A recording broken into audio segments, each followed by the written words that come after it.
Glória a Deus, meus irmãos. Agradeço a Deus por mais essa oportunidade que tem nos dado. Nessa oportunidade, a gente está aqui cobrindo o pastor Márcio. Já estão acostumados a ter aqui a leitura com ele na segunda, mas dessa vez vamos estar ajudando ele aqui nessa oportunidade. Então, assim, nós vamos estar fazendo a leitura de número 162, contemplando aqui 1 Crônicas de 18 a 20. No Novo Testamento, vamos estar falando sobre Romanos 5 e Salmos 109, do versículo 22 a 31. Então, meu nome é Rogério, vamos estar iniciando aqui com oração. Ó Deus amado, te agradeço, ó Pai, por essa oportunidade que tu tem nos dado, que o Senhor cada dia nos fortaleça, nos abençoe, nos dê graça, Senhor, nesse propósito da leitura bíblica, que o Senhor venha falar nossos corações, e que possamos alcançar vidas, Senhor, e que o Senhor venha nos dar a efetividade, Deus, nesse trabalho. No nome de Jesus te agradecemos. Amém. Então vamos estar aqui dando sequência aqui na leitura bíblica sobre o livro de 1 Crônicas, nos versículos 18 do capítulo 18 a 20. Nós falamos anteriormente que Davi ele teve o desejo de construir ali o templo, e Deus disse que ele só seria construído através do seu descendente. No capítulo 18, 19 e 20, vai estar falando sobre as vitórias de Davi. Então aqui a gente tem essa realidade em que o reino de Davi, de Salomão, eles contemplaram aquilo que estava previsto ali por Moisés, por Josué, mas eles não puderam conquistar todas essas terras. E Davi, ele conquistou, Deus foi com ele, né? E ele foi, diante de tantas guerras, ele foi vitorioso. Então aqui começa a contar sobre a sua vitória sobre Gate, tomou suas aldeias, e ele também lutou contra os moabitas, passaram a lhe pagar tributos. A gente sabe que os moabitas ocupavam a terra que não fazia parte dessa extensão do território de Israel, porque os moabitas e amonitas eram descendentes de Ló. Então Davi só subjugou e os colocou como vassalos. E Davi também lutou contra o rei de Zobá, e ali vieram os sírios para socorrê-los, e Davi derrotou também os sírios.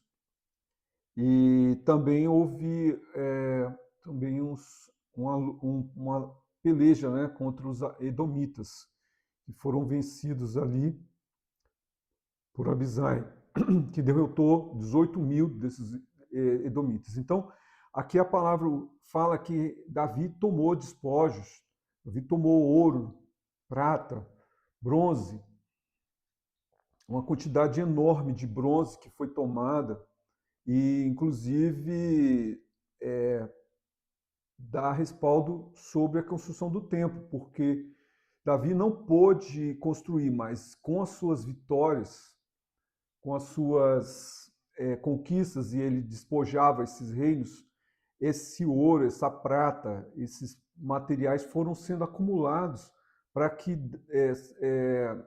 Salomão, como era um jovem rei, ele pudesse construir um templo que foi feito de uma forma bem majestosa, né? Usando materiais caros, muita quantidade de ouro, prata e bronze que Davi recuperou aqui, ou que Davi acumulou, eram de quantidade tão grande que eles não tinham condições naquele momento, naquela época deles, de mensurar.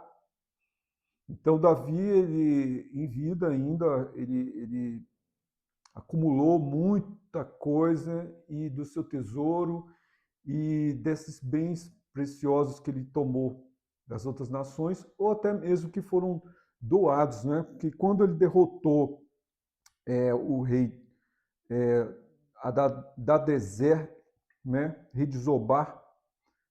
Então veio um outro rei para cumprimentá-lo, porque esse Hadadezer trazia muito problema para ele. Então ele enviou o filho, né, que trouxe também trouxe é,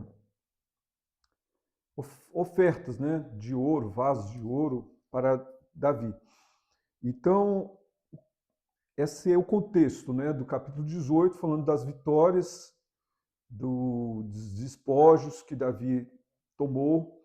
E aqui no final conta no capítulo 14, do versículo 14 a 17, fala sobre os oficiais de Davi, incluía Joabe, né, o comandante do exército, seu irmão Benaia, comandante da guarda real, e que os filhos de Davi, eles eram os próximos dele, mais próximos, né, primeiros ao lado do rei.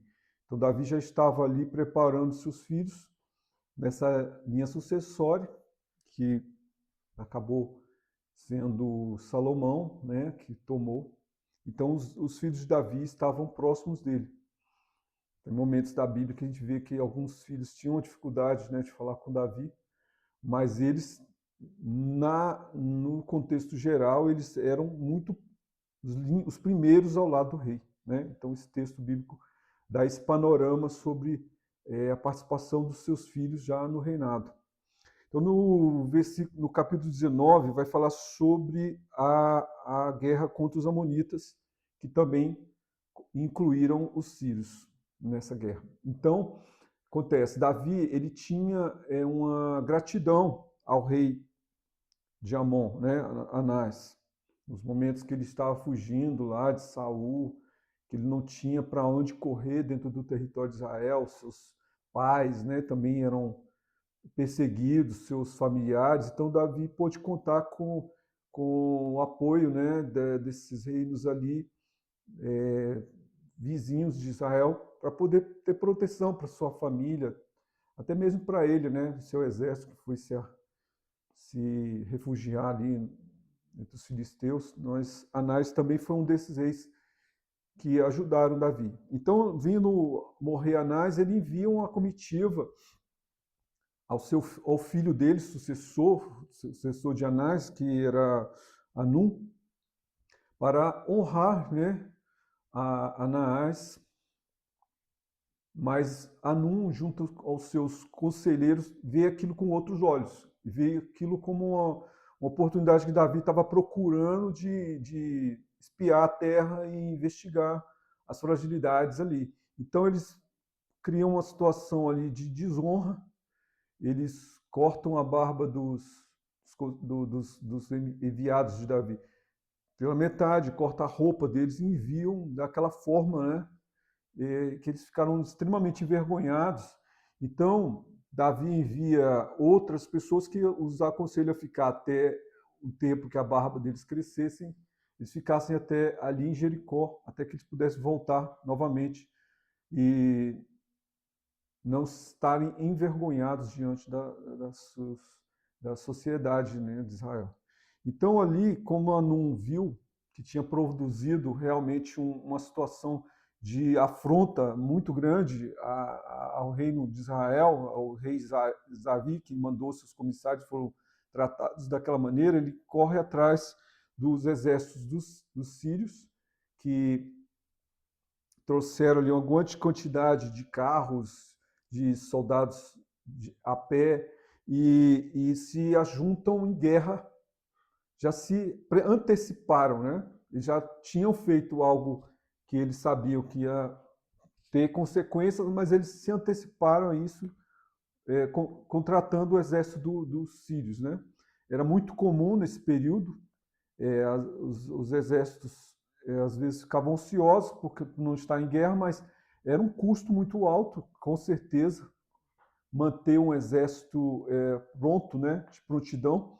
Então, o reino que precisava acionava, através de pagamento, o aluguel, né, de exércitos para se compor, né, compor suas forças para combater os adversários, né? E no caso, os assírios aqui estavam nesse momento aí que tinha um grande exército e eles foram contratados, né, também pelo reino de Amon. Então, vendo Davi e Joabe, né, eles já estavam prontos para a guerra, né, então eles já foram contra eles, e Joabe e Abisai, né, se levantam contra o exército dos sírios e de Amon, e ali tanto os sírios fugiram e Amon, o exército de Amon também vendo que os sírios não puderam ir contra Israel, também fugiram, se refugiaram nas suas cidades fortificadas. Então,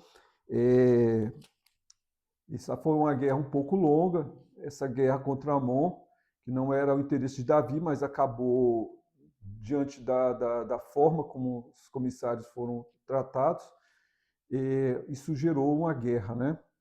E aqui a gente vai para o capítulo 20, que fala que, decorrido um ano, o tempo em que os reis costumam ir para a guerra, Joabe levantou o exército e destruiu a terra dos filhos de Amon. Foi e sitiou Rabá. Então, Davi, no tempo em que os reis costumavam ir para a guerra, Davi ficou lá. E, enquanto isso, o exército de Israel estava sitiando Rabá, levou um tempo. Enquanto isso, Davi estava ali em Israel, Jerusalém. Foi nesse momento que ele teve aquele problema, né, de se envolver com a mulher do seu oficial Urias, e ali engravidou Betseba, né? Ele tenta trazer o oficial ali que estava em guerra para poder forjar aquela situação em que o filho não era do rei, mas do oficial que voltou, né, à sua casa, mas o oficial não quis entrar, né, em sua casa enquanto os seus comandantes estavam em guerra lá. E aí Davi manda Urias de volta com a carta que pedia a sua morte. Ele foi colocado na linha mais severa da batalha e os amonitas matam Urias. E Davi toma a mulher dele para si, né? E aí teve toda aquela situação que nós já conhecemos, mas o que acontece? Houve um desenrolar dessa guerra, e aí no momento que já estava para tomar a capital, Davi vai realmente para tomar posse da vitória. No momento que realmente já tinha o desfecho dessa guerra, Davi vai, e ali ele pega a coroa do rei, né?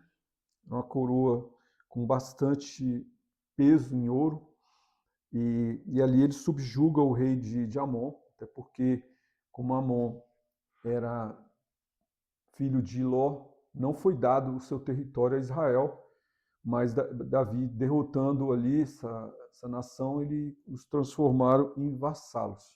Então, aqui, no final do capítulo 20, nós temos a respeito dos gigantes, que também foram derrotados pelo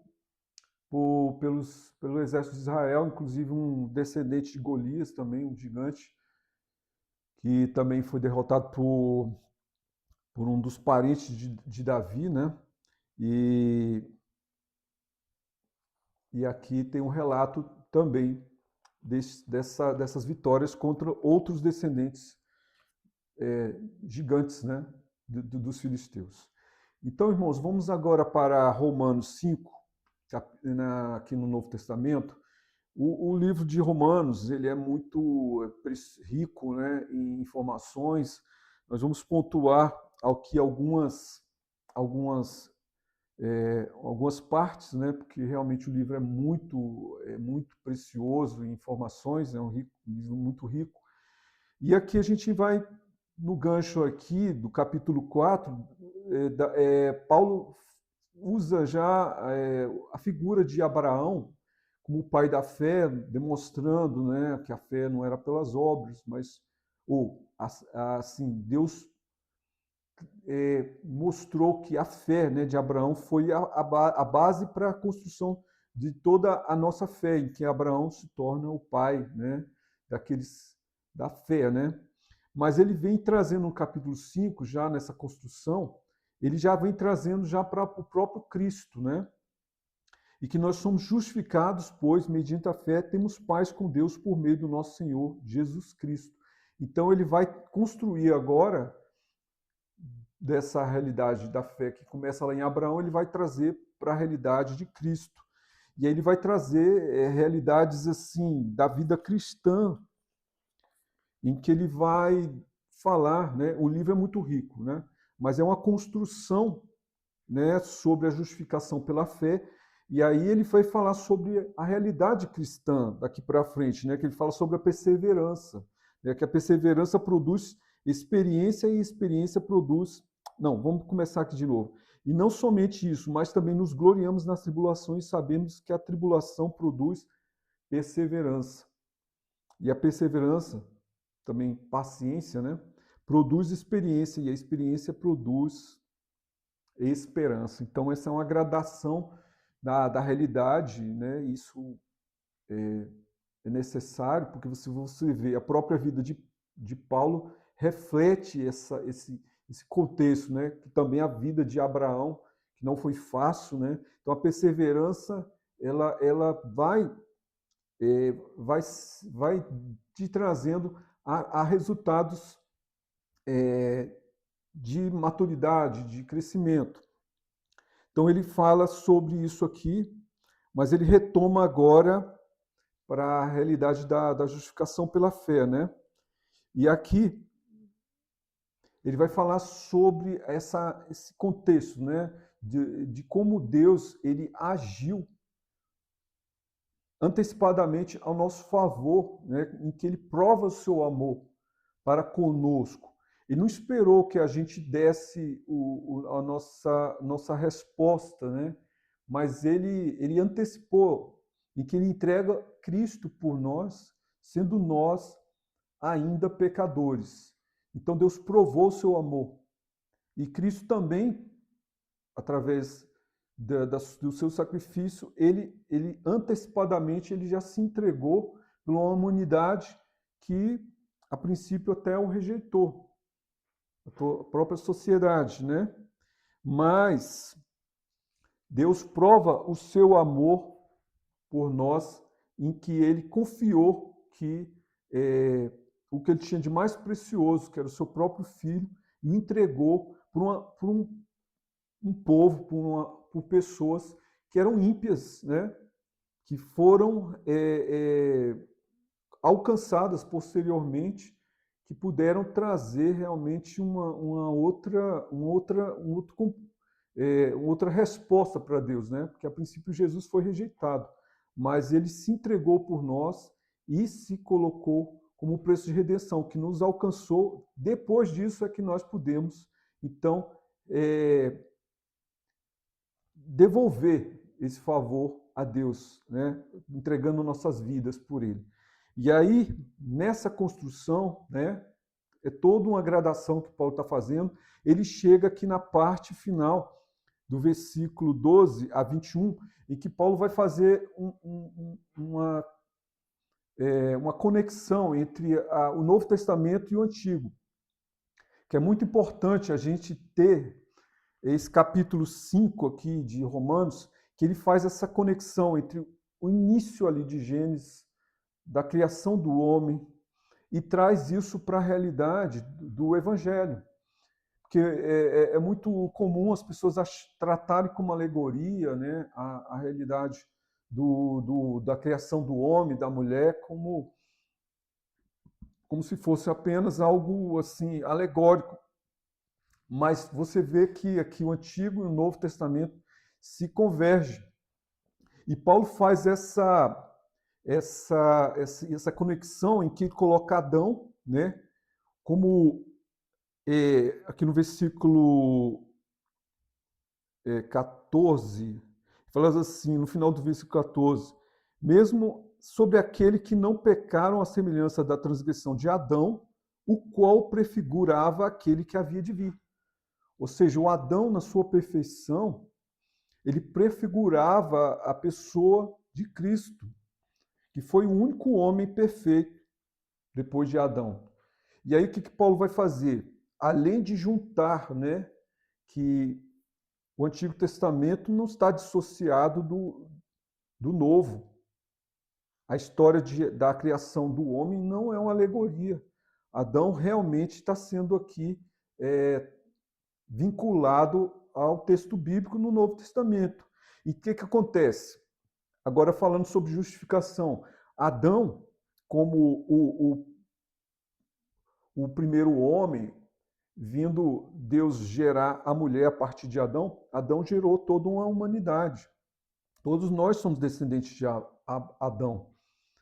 E a questão é o seguinte, aqui que Paulo vai enfatizar, além dessa conexão, é que Adão, ele pecou, ele transgrediu. E o pecado foi trazido à humanidade, as consequências, através dessa transgressão de Adão. Então, a sua transgressão, sua única transgressão, a única lei que existia era não tomar do fruto do conhecimento do bem e do mal. Dos outros frutos ele podia comer livremente, mas ele transgrediu a ordem de Deus, trouxe o pecado para ele e para toda a sua descendência. E o que o texto bíblico fala aqui é que ele trouxe a condenação, né? A sua ato de desobediência trouxe condenação para toda a sua descendência. E da mesma forma, semelhantemente, Deus envia Cristo, que diferentemente de Adão, ele com um ato de justiça, ele trouxe justificação para todos aqueles que são gerados em Cristo. Então, voltando aqui, recapitulando, Adão transgrediu. A sua transgressão alcançou todos os seus descendentes. Todos nós fomos nascidos em condenação por conta da nossa descendência de Adão, do nosso antecessor, né, Adão. Mas em Cristo nós somos feitos, somos justificados através do sacrifício de Jesus. Então, o ato de justiça de Jesus tem mais relevância do que o pecado de Adão. Se o pecado de Adão trouxe consequências para toda a sua descendência, muito mais ainda a justificação através de Jesus é capaz de nos trazer a justificação e todos que estamos sendo gerados, né? Por isso que Jesus falou que aquele que não nascer de novo da água e do Espírito não pode entrar no reino dos céus. Exatamente por isso, porque em Cristo nós somos gerados nova criatura. Aquele que está em Cristo, nova criatura é. Então nós somos gerados de novo. E aí estamos agora debaixo da graça que foi alcançada através do ato de justiça, que seria o segundo Adão, né? Dentro desse contexto aqui do capítulo 5, que Paulo usa a figura de Adão e depois primeiro traz Adão como o predecessor, né? O que prefigurava aquele que havia de vir. Então Jesus veio e, diferentemente de Adão, ele foi obediente, e obediente até a morte, e morte de cruz. E aí nós somos gerados novamente em Cristo. E somos gerados, e a justificação que Jesus, a justiça que Jesus produziu pelo seu ato de obediência nos alcança, e alcança toda essa nova geração que agora é gerada em Cristo. E nós somos justificados por ele, não por nós. Assim como o pecado de Adão trouxe consequências a toda a sua descendência, agora nós somos justificados pela graça de Deus através do ato de obediência de Cristo, né? E aqui nós vamos seguir agora para Salmo 9, né?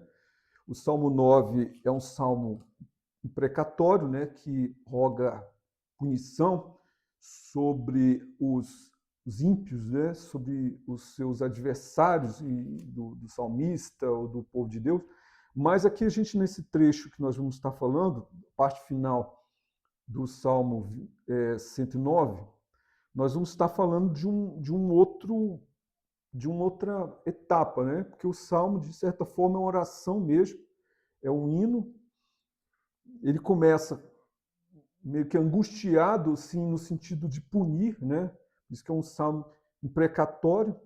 E ali, dessa parte aqui do 21 até o 31, a gente já vê que muda um pouco o enfoque, né, do salmista, enquanto ele começa a se humilhar diante de Deus. No começo ele estava ali rogando condenação sobre os seus adversários, mas agora ele já começa a se voltar mais os seus olhos para Deus e reconhecendo, se humilhando, se colocando como aquele que realmente se encontra numa condição que ele não pode vencer sem a ajuda de Deus, né? Então ele vai para o jejum e ele se humilha e ele se reconhece pobre e ele pede o socorro de Deus. Ele para um pouco com essa visão, né, da punição e começa a colocar os seus olhos em Deus, né? E ali ele pede o socorro e ele pede a justiça. E enquanto aqueles adversários o amaldiçoavam, ele pede que Deus o abençoe, que eles sejam envergonhados os que se levantam contra ele, que no versículo 28. E aí ele pede que eles realmente vejam, ele se humilha diante de Deus e pede que realmente Deus o exalte e que eles fiquem envergonhados agora, por conta do que Deus poderia fazer por ele, né? E ele disse: muitas graças darei ao Senhor, com os meus lábios o louvarei no meio da multidão, porque ele se põe à direita do pobre para o livrar daqueles que o condenam. Então, o estudo dos Salmos ele é bem complexo, né? Você vê que no mesmo Salmo você vê uma mudança de rumo, né? Mas na nossa vida também é assim. Às vezes a gente está tão angustiado, a gente quer, às vezes, que uma injustiça seja punida, que aqueles que nos perseguem sejam punidos, mas aqui o salmista muda sua visão e começa a se humilhar diante de Deus e buscar de Deus realmente a resposta para esse momento de adversidade. Então, assim, a gente aprende com ele, a gente aprende, né? Porque aqui a gente está falando de um ser humano, de um homem, né? Na sua angústia, assim como nós também somos seres humanos, nós não somos realmente diferentes do salmista aqui, né? Claro que ele era um homem bem mais maduro que nós, mas ele também demonstra que as suas fragilidades, a sua humanidade, a sua carência. Então, ele termina o salmo esquecendo um pouco de procurar, né, a punição e começa a se humilhar diante de Deus, buscar de Deus a resposta para a sua adversidade.